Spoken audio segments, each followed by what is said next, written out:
Hello student, hashtag एप्सिक education में आपका स्वागत है। तो फाइनली हम आपके लिए ला चुके हैं प्रकाश के परावर्तन से बहुविकल्पी प्रश्न, जो कि आपको पसंद जरूर आएगा और आपको अच्छा भी लगेगा। ये क्वेश्चंस जो कि छांट कर लाए हैं आपके लिए। देखिए, पहला क्वेश्चन स्क्रीन पर लिख कर आ रहा है। कह रहा है कि एक मोटर कार के हेडलाइट में किस का प्रयोग होता है। तो बात करें समतल दर्पण की, समतल दर्पण का प्रयोग यहाँ पर नहीं होगा।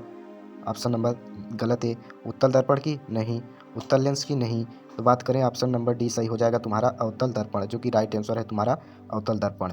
तो नेक्स्ट क्वेश्चन की ओर चलते हैं। दूसरा क्वेश्चन क्या कह रहा है। दूसरा क्वेश्चन देखिए, कह रहा है कि यदि किसी अवतल दर्पण की फोकस दूरी f तथा वक्रता त्रिज्या r हो तो तब इसमें संबंध बताना है। तो देखिए, संबंध तुम्हारा क्या हो जाएगा, f बराबर r/2। तो r बराबर तुमने फार्मूला क्या पढ़ा था, r बराबर 2f पढ़ा था ना आपने, मतलब r बराबर 2f। तो फोकस दूरी और वक्रता त्रिज्या में संबंध पूछा है। तो यहाँ पर देखिए f यानी कि फोकस दूरी यानी कि f हो गया यहाँ पर, और यहाँ पर r/2 हो जाएगा। यहाँ पर क्या हो जाएगा तुम्हारा r/2। देखिए यहाँ पर तो पहला ऑप्शन सही है, जो कि f बराबर r/2, जो कि आपका पहला ऑप्शन सही है। तो नेक्स्ट क्वेश्चन की ओर देखिए। तीसरा क्वेश्चन देखिए, कह रहा है कि दाढ़ी बनाने में किस प्रकार के दर्पण का उपयोग किया जाता है। तो सिंपल सी बात है कि दाढ़ी बनाने के लिए तुम्हारा अवतल दर्पण का प्रयोग किया जाता है, जो कि ऑप्शन नंबर सी सही है, अवतल दर्पण। चौथा क्वेश्चन देखिए क्या कह रहा है कि गोली दर्पण में फोकासांतर एवं वक्रता त्रिज्या के बीच का संबंध। तो आपने पढ़ा है क्या, r बराबर 2f, 2f यही पढ़ा है। तो यहाँ पर देखिए r बराबर 2f हो गया। तो फोकस और वक्रता त्रिज्या, तो फोकस यानी कि f और तुम्हारा r/2 a हो गया। यही तुम्हारा संबंध होगा, यानी कि f बराबर r/2, जो कि आपका ऑप्शन नंबर सी सही है। तो अगला क्वेश्चन की ओर चलते हैं। क्या कह रहा है कि काल्पनिक प्रतिबिंब होता है। तो सिंपल सी बात है कि काल्पनिक प्रतिबिंब आपका सीधा होता है, ऑप्शन नंबर ए, जो कि राइट आंसर है। तो अगला क्वेश्चन छठवां कह रहा है 1 मीटर फोकस दूरी वाले उत्तल लेंस की क्षमता होगी। तो 1 मीटर उत्तल लेंस की क्षमता यानी कि एक डायोप्टर होती है, जो कि आपका option number B right answer है, एक डायोप्टर। सातवां क्वेश्चन देखिए क्या कह रहा है।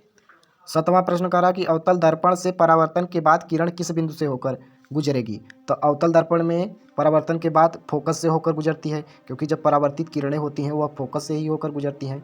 ये ऑप्शन नंबर 20 सही हो जाएगा। आठवां प्रश्न कह रहा है कि किसी दर्पण से वस्तु को कहीं भी रखने से वस्तु के बराबर आकार का सीधा प्रतिबिंब बनता है, तो वह दर्पण होगा। तो वह दर्पण कौन सा होगा, आपका ऑप्शन नंबर डी है, जो कि समतल दर्पण होगा। नौवां प्रश्न क्या कह रहा है, कह रहा है कि किसी उत्तल लेंस की फोकस दूरी, नौवां प्रश्न, हमेशा होती है। तो बात करें उत्तल लेंस की फोकस दूरी हमेशा पॉजिटिव होती है, ऑप्शन नंबर ए सही है इसमें।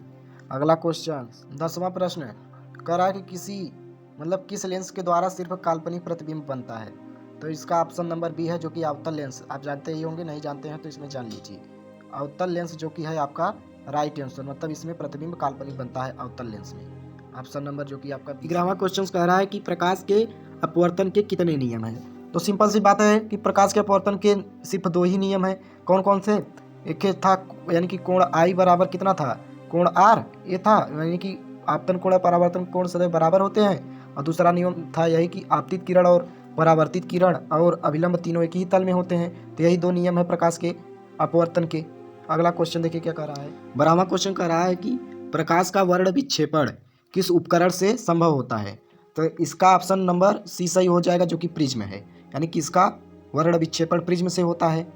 13वां क्वेश्चन देखिए क्या कह रहा है। कह रहा है कि सरल सूक्ष्मदर्शी में किसका उपयोग होता है। सरल मतलब सबसे सरलता पूर्वक, मतलब सूक्ष्मदर्शी में किसका उपयोग होता है। तो सिंपल सी बात है कि उत्तल दर्पण का प्रयोग होता है सूक्ष्मदर्शी में। 14वां क्वेश्चन देखिए कह रहा है कि किसी गोली दर्पण की वक्रता त्रिज्या 50 सेंटीमीटर है, तो इसकी फोकस दूरी क्या होगी। तो आपने एक फार्मूला पढ़ा था, देखिए r बराबर, इसमें सही से चल नहीं रहा है अभी, 2f यही पढ़ा था। r बराबर, यहाँ पर r है, r बराबर 2f।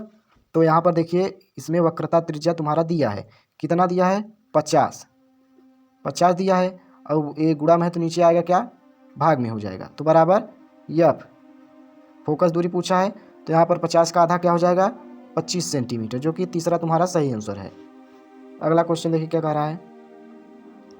15वां प्रश्न देखिए, कह रहा कि 1 मीटर फोकस दूरी वाले उत्तल लेंस की क्षमता। तो अभी क्वेश्चन आया था, आपको बताए हैं कि एक डायोप्टर होगा। उत्तल लेंस की क्षमता, मतलब क्षमता यानी कि क्षमता का यही डायोप्टर होता है, क्षमता का मात्रक समझ लो डायोप्टर ही है।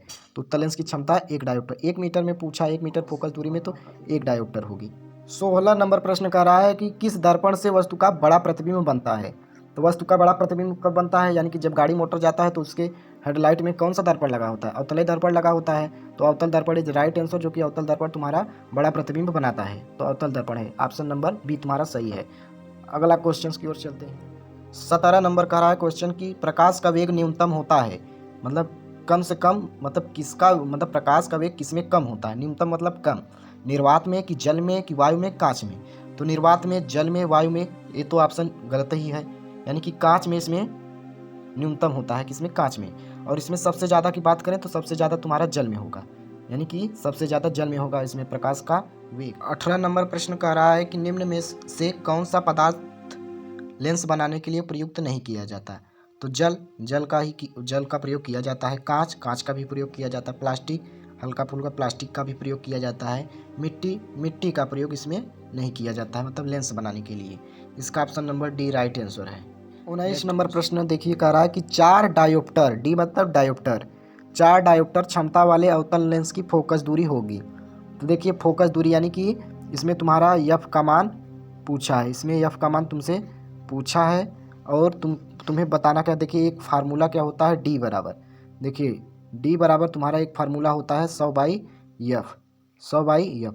इसी फार्मूला में रखेंगे तो डी का मान यहाँ पर देखिए एफ का मान पूछा है, ए एफ इस साइड चला जाएगा और बचेगा क्या, 100/डी। डी का मान कितना दिया है, 4, यानी कि ये डी नीचे आ जाएगा, ये उधर चला जाएगा क्योंकि फोकस दूरी पूछा है तुमसे। तो यहाँ पर हो जाएगा क्या, 100, यहाँ पर चल नहीं रहा है, थोड़ा मिस्टेक कुछ हो गया है, यहाँ पर हो गया तुम्हारा 100 और 100/4, तो 25 चौका 100, जो कि तुम्हारा बी राइट आंसर है 25 सेंटीमीटर, जो कि यहाँ पर फार्मूला होता है क्या, कि डी बराबर 100/एफ। इसमें समझ लेना, थोड़ा सा मिस्टेक हो गया है। अगला प्रश्न की ओर चलते हैं। तो इस वीडियो का लास्ट प्रश्न है, जो कि 20वां नंबर।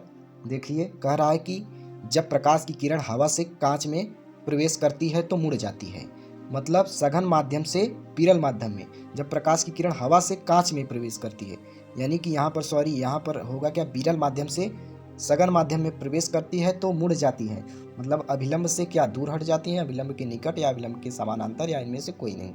तो इसका राइट आंसर है अभिलंब के निकट, यानी कि जब हवा से कांच में प्रवेश करती हैं तो मुड़ जाती हैं। अब बात करें यहाँ पर, हवा का अपर्तनांक तुम्हारा होता है 1.008, और तुम्हारा यहाँ पर और कुछ नहीं है, मतलब सिंपल सी बात है कि हवा का अपर्तनांक यहाँ पर आपको लिख दे रहे हैं 1.008।